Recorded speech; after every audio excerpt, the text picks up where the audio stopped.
സുഭാഷിതം. യോവേൽ പ്രവചനം 1-ാം അധ്യായത്തിന്റെ 14-ാം വാക്യം. ഒരു ഉപവാസ ദിവസം നിയമിപ്പീൻ, സഭായോഗം വിളിപ്പീൻ, മൂപ്പന്മാരെയും ദേശത്തിലെ സകല നിവാസികളെയും നിങ്ങളുടെ ദൈവമായ യഹോവയുടെ ആലയത്തിൽ കൂട്ടിവരുത്തുവീൻ. യഹോവയുടെ നിലവിളിപ്പീൻ, ആ ദിവസം അയ്യോ കഷ്ടം, യഹോവയുടെ ദിവസം അടുത്തിരിക്കുന്നു. Declare a holy fast, call a sacred assembly, summon the elders and all who live in the land to the house of the Lord your God, and cry out to the Lord. യോവേൽ യഹൂദയിലെ ആദ്യ പ്രവാചകന്മാരിൽ ഒരാളായി വിചാരിച്ചു വരുന്നു. പെതുവേലിന്റെ മകനായ യോവേലിനുണ്ടായ യഹോവയുടെ അരുളപ്പാടെന്ന് ആദ്യ വാക്യത്തിൽ കാണാം.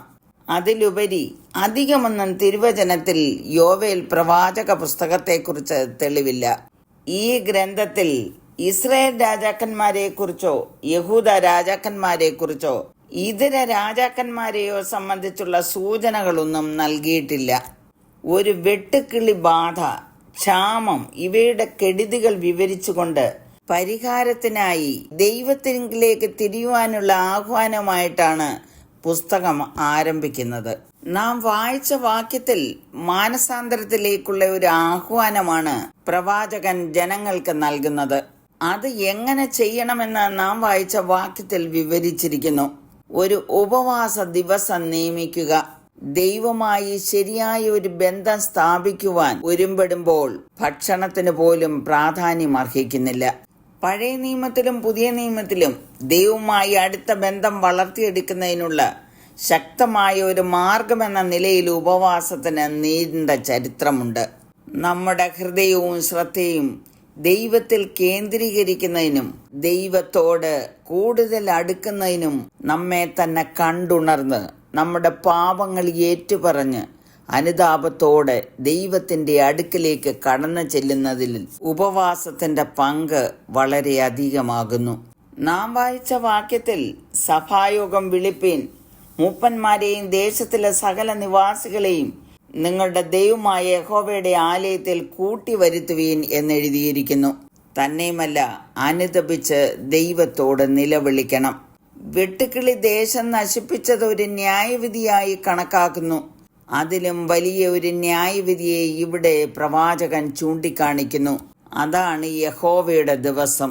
ഉപവാസത്തോടും പ്രാർത്ഥനയോടും കൂടെ ജനം കൂടി വരുമ്പോൾ, അനുതപിച്ച് യഹോവയോട് നിലവിളിക്കുമ്പോൾ കഷ്ടം നിറഞ്ഞ ആ ദിവസത്തെ തരണം ചെയ്യുവാൻ കഴിയും.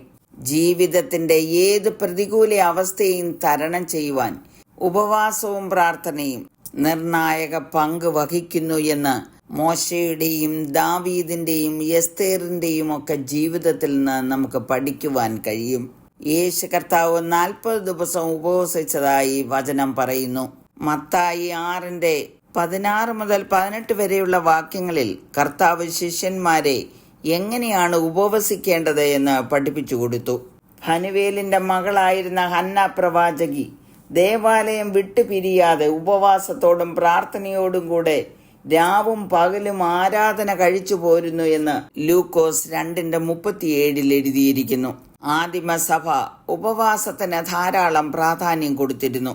അപ്പോസ്തല പ്രവൃത്തി 13:2-3 വാക്യങ്ങളിൽ എഴുതിയിരിക്കുന്നത്, അവർ കർത്താവിനെ ആരാധിച്ചും ഉപവസിച്ചും കൊണ്ടിരിക്കുമ്പോൾ ഞാൻ ബർദമാസിനെയും ശൗലിനെയും വിളിച്ചിരിക്കുന്ന വേലയ്ക്കായിട്ട് അവരെ എനിക്ക് വേർതിരിപ്പീൻ എന്ന് പരിശുദ്ധാത്മാവ് പറഞ്ഞു.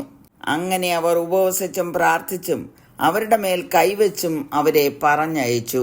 പ്രിയമുള്ളവരെ, ഉപവാസത്തിന്റെ പ്രാധാന്യം മനസ്സിലാക്കി അനുതാപത്തോടെ ദൈവസന്നിധിയിൽ വന്ന് നിലവിളിക്കുന്നു എങ്കിൽ ജീവിതത്തിൽ കടന്നു വരുന്ന സകല പ്രതികൂലങ്ങളെയും തരണം ചെയ്യുവാൻ ദൈവം വേണ്ട ശക്തി നൽകും. എങ്കിലും പ്രാർത്ഥനയാലും ഉപവാസത്താലും അല്ലാതെ ഈ ജാതി നീങ്ങിപ്പോകുന്നില്ല എന്ന് കർത്താവ് പറഞ്ഞു. ഉപവാസത്തിലും പ്രാർത്ഥനയിലും നമുക്ക് മുന്നേറാം. ദൈവം ഈ വചനങ്ങളാൽ എല്ലാവരെയും അനുഗ്രഹിക്കുമാറാകട്ടെ.